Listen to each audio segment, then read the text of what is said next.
Hello everyone, this is Shujoy from 7boats Academy.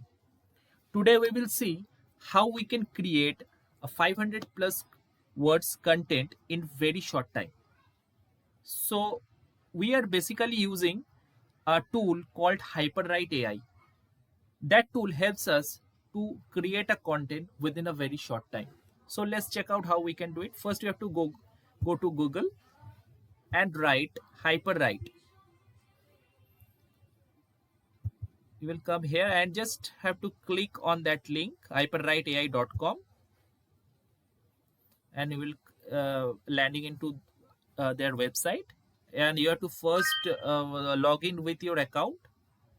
I already log in with my account, so I have to click on get started, and it's free.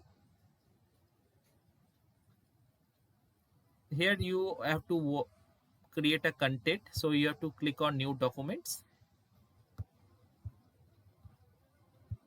You have to enter the title of your content, like suppose I want to create a content name trends of digital marketing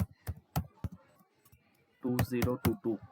Okay, so here you have to just write an introduction part. Suppose I will write first my introduction part in my first para. So introduction of digital marketing.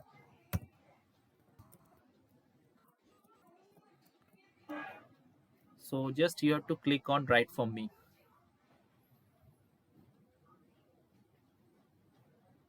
So here you see lot of content ideas is given, so you can use one of them. Suppose I use in this way. So in this way I can write 500 plus words or 1000 plus words content in very short time. So thank you so much, and please like and subscribe, and do hit the notification bell for more similar updates. Thank you.